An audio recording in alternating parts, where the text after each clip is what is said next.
Friends, ఇప్పటివరకు మా channel subscribe చేసి ఉండకపోతే వెంటనే సబ్స్క్రైబ్ చేసుకోండి. మరిన్ని కొత్త అప్డేట్స్ కోసం బెల్ ఐకాన్ను తప్పకుండా యాక్టివేట్ చేయండి. ఈ వీడియో మీకు నచ్చితే లైక్ చేయండి మరియు మీ అమూల్యమైన సలహాలు, అభిప్రాయాలను కామెంట్ రూపంలో తెలియచేయండి. మీ ప్రేమ, ఆదరణ ఎప్పుడు ఇలాగే ఉండాలని కోరుకుంటున్నాం. ధన్యవాదాలు. నమస్కారం. డాక్టర్ బాబాసాహెబ్ అంబేడ్కర్ అనగానే మనలో చాలామందికి ఠక్కన గుర్తొచ్చే మాట దళితుల నాయకుడు, అవునా? కానీ ఈనాటి మన విశ్లేషణలో అసలు ఆధారాలేం చెప్తున్నాయో చూడబోతున్నాం. ఆయన నిజమైన వారసత్వమేమిటి? ఆయన ఆలోచనలు నిజంగానే కేవలం ఒక్క వర్గానికే పరిమితమా? లేక ఈ దేశంలో అణగారిన ప్రతి ఒక్కరికీ న్యాయం జరగాలని ఆయన కలలు కన్నారా? ఈ చారిత్రక లేబుల్స్ అన్నీ పక్కన పెట్టి ఆయన ఒరిజినల్ విజన్ ఏంటో ఈరోజు డీకోడ్ చేద్దాం. సరే, అసలు విషయానికొద్దాం. ఈ ప్రశ్నతోనే మొదలుపెడదాం. అంబేడ్కర్ గారు కేవలం దళితుల నాయకుడేనా?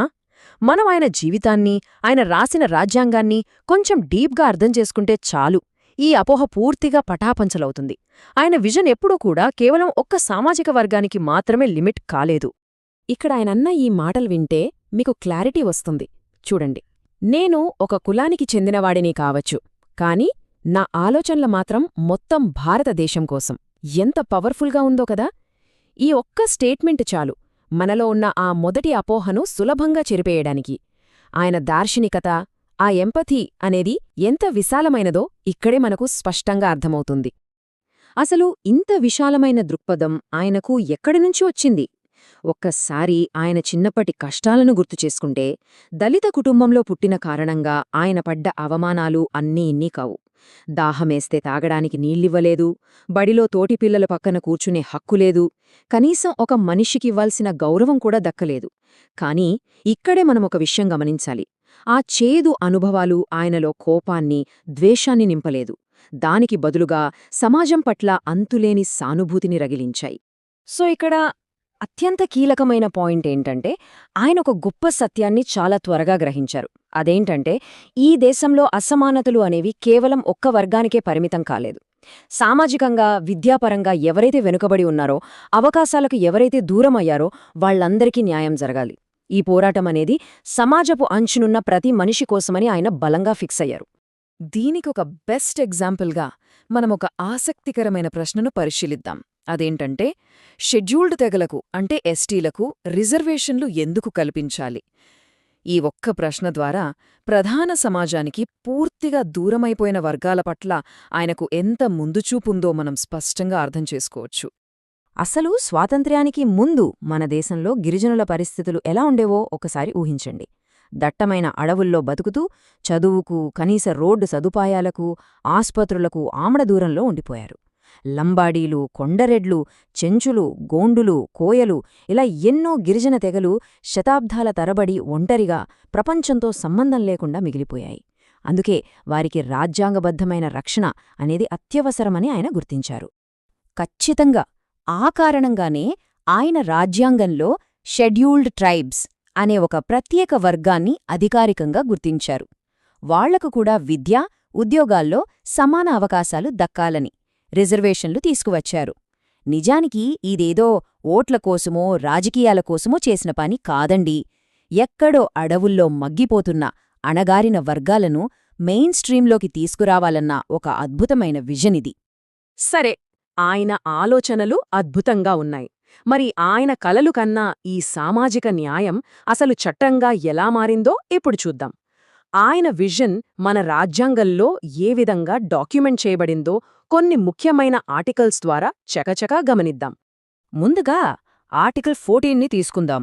అదే సమానత్వపు హక్కు. చట్టం ముందు ప్రతి మనిషి సమానమే అని ఈ ఆర్టికల్ చాలా క్లియర్గా చెబుతోంది. పౌరులందరికీ ఏ భేదం లేకుండా సమానత్వం కల్పించటమనేది మన రాజ్యాంగం ఇచ్చిన అత్యంత ప్రాథమిక పునాది. ఆ తర్వాత ఆర్టికల్ 15(4)ని గమనిస్తే ఇది చాలా ఇంట్రెస్టింగ్గా ఉంటుంది. సామాజికంగా, విద్యాపరంగా వెనుకబడిన తరగతుల కోసం ప్రభుత్వం ప్రత్యేక సదుపాయాలు కల్పించవచ్చని ఇది స్పష్టం చేస్తుంది. మనమిందాక మాట్లాడుకున్న రిజర్వేషన్ల కాన్సెప్ట్కి ఇదే అత్యంత బలమైన రాజ్యాంగ పునాది అని ఖచ్చితంగా చెప్పవచ్చు. ఇకపోతే ఆర్టికల్ 16(4) ఇది ప్రభుత్వ ఉద్యోగాల్లో వెనుకబడిన వర్గాలకు ప్రాతినిధ్యాన్ని కల్పిస్తుంది. అంటే పాలనలో అలాగే ప్రభుత్వ యంత్రాంగంలో అణగారిన వర్గాల గొంతుక కూడా ఖచ్చితంగా వినిపించేలా ఇది గట్టి భరోసా ఇస్తుంది. అందరికీ వాటా దక్కాలన్నదే దీని ఉద్దేశ్యం. Next, article 17.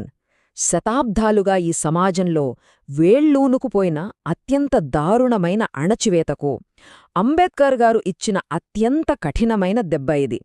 అంటరానితనమనేది ఇక పూర్తిగా చట్టవిరుద్ధం, నేరం అని ఇది తేల్చి చెప్పేసింది.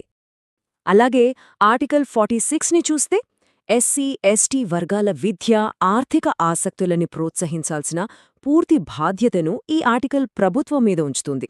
ఇది నిజంగా అంబేడ్కర్ గారి ఐడియాలజీకి ఒక గుండె చప్పుడు లాంటిది.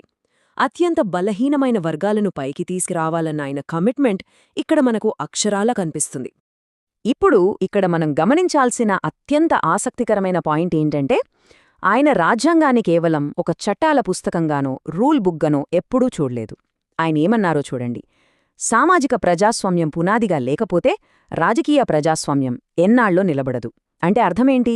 సామాజిక న్యాయ పోరాటానికి రాజ్యాంగమనేది ఒక గొప్ప ఆయుధమని ఈ మాటలు మనకు స్పష్టంగా తెలియజేస్తున్నాయి. అయితే ఇక్కడో పెద్ద అపోహ చాలామందిలో ఉంటుంది. రిజర్వేషన్లంటే ఏదో దానధర్మమనో లేదా ఒక వర్గానికిచ్చిన ఫ్రీ పాస్ అనో పొరబడుతుంటారు. కాని వాస్తవానికది దానధర్మం కాదు. అంబేడ్కర్ గారు రిజర్వేషన్ను ఒక దానంగా ఎప్పుడూ చూడలేదు. తరతరాలుగా అవకాశాలకు దూరమైపోయిన వర్గాలను అందరితో సమాన స్థాయికి తీసుకురావడానికి ఇదొక టూల్, ఒక సాధనం. ఇది ముమ్మాటికి సామాజిక న్యాయం అంతే. ఇవన్నీ మనం చూస్తుంటే ఒక గొప్ప సత్యం మనకు ఇట్టే అర్థమైపోతుంది. ఆయన అందరి నాయకుడు. ఆయనెప్పుడూ కేవలం ఒక్క వర్గానికో పరిమితం కాలేదు. ఒక పక్క కార్మికుల హక్కుల కోసం పోరాడారు, మరోపక్క మహిళల కోసం ప్రత్యేక చట్టాలు తెచ్చారు, గిరిజనులకు రాజ్యాంగ హామీలిచ్చారు, మైనారిటీలను రక్షించారు. ఒక సంపూర్ణమైన, అందర్నీ కలుపుకుపోయే అద్భుతమైన ప్రజాస్వామ్యానికి ఆయన ఎంతో బలమైన పునాది వేశారు. అందుకే మనం పదే పదే చెబుతున్నాం, ఆయన కేవలం ఒక కులానికి నాయకుడు కాదు, భారత రాజ్యాంగానికే ఆత్మలాంటివారు. ఆ చారిత్రక కారణాల వల్లే ఈరోజు కూడా కోట్లాది మంది ఆయనను విశ్వజనీన సామాజిక న్యాయానికి ప్రతీకగా, ఒక మహాదార్శనికుడుగా చూస్తున్నారు. ఇక ఈ విశ్లేషణను ముగించే ముందు ఒక అత్యంత బలమైన వాక్యాన్ని గుర్తుచేసుకుందాం. చివరి మనిషికి కూడా న్యాయం జరగకపోతే ఈ ప్రజాస్వామ్యం అసంపూర్ణమే. సమాజంలో సంపూర్ణ సమానత్వం సాధించాలన్నదే అంబేద్కర్ గారి అంతిమ కల. ఈ వాక్యం నిజమైన ప్రజాస్వామ్యానికి కొలమానమేమిటో మనందరినీ లోతుగా ఆలోచింపజేస్తుంది. ఇలాంటి ఎన్నో విషయాలు మనం ఇంకా నేర్చుకోవాల్సిన అవసరముందని గుర్తుచేస్తూ ఈనాటి విశ్లేషణను ఇక్కడితో ముగిద్దాం.